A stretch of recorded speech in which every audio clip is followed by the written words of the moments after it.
Jama'a barkanmu da warhaka, barkanmu da sake saduwa da ku a wannan channel mai suna Arewa. A yau zan nuna muku ne yadda ake graphic design a wayanku. Yanzu za mu fara installing na font.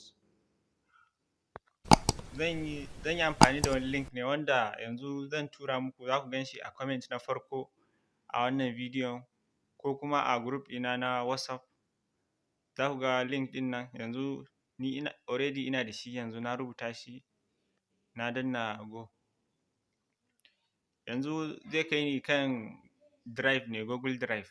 Ga can download a sama can kuna ganin shi, sai ku danna kansa, sai ku yi downloading file ɗin.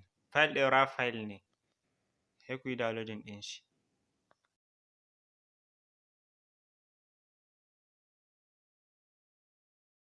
Yanzu sai ku jira shi file ɗin ya gama downloading. Idan ya gama downloading, kun san cewa in ta Chrome ne kuka yi downloading ko ta wani browser duk suna zuwa downloads ne. Yanzu za mu je downloads.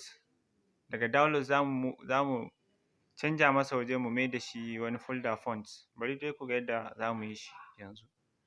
Yanzu zan hau file manager na ne da farko tukunna.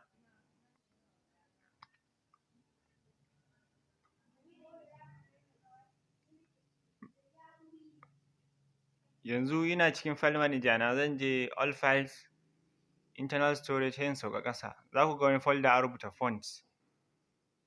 Idan kuka shiga folder, ga wanda ba su da shi za ku iya creating folder, ku yi new folder sai ku ba shi suna font. Kun gani yanzu na yi moving ɗin shi zuwa wannan folder.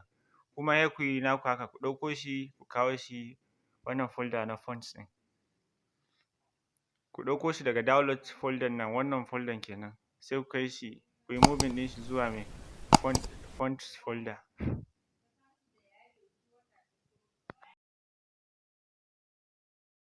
Yanzu bayan kun gama, wannan abun da muka yi downloading shi ana kiran shi raw file ne. To yanzu wayoyinmu ba za su buɗe ba. To dole sai mun je Play Store mun yi downloading irin application ɗin da zai iya buɗe wannan file ɗin. Yanzu na hau Play Store ɗina, zan rubuta, sai ku rubuta raw, RAR, raw. Wanda ya nuno a farkon nan shi ne za ku yi amfani da shi.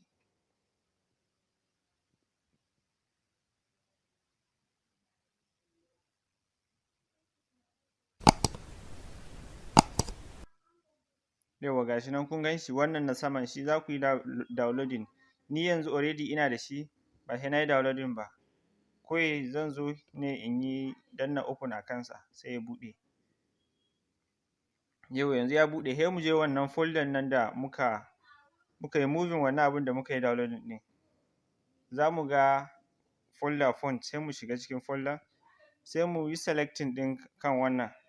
Muka yi selecting, sai mu danna ɗan wancan alaman saman can. Yauwa a nan wajen zai nuna muku inda zai yi abun da za mu yi yanzu, ana kiran shi extracting ne. Yanzu zai nuna muku inda zai yi extracting ne. Zai yi extracting cikin fonts/all fonts. Yanzu zan goge wannan all fonts ɗin. Yana nufin kenan zai extracting ne a cikin wannan font folder ɗin direct. Sai mu danna OK. Yauwa yanzu kun ga yana yi, yanzu sai mu jira shi ya gama. Yauwa yanzu ya gama.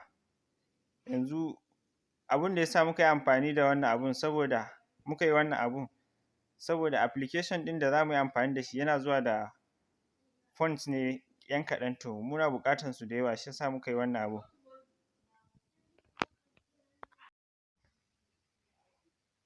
Yanzu zan muku bayani a kan fonts. Fonts a taƙaice dai ana nufi kamar style ɗin rubutu, yanayin rubutu. Muna da fonts kala-kala fiye da miliyan a duniya. Kun ga example ire-irensu ga su nan, kun gan su kala-kala. Waɗannan su ake kira fonts.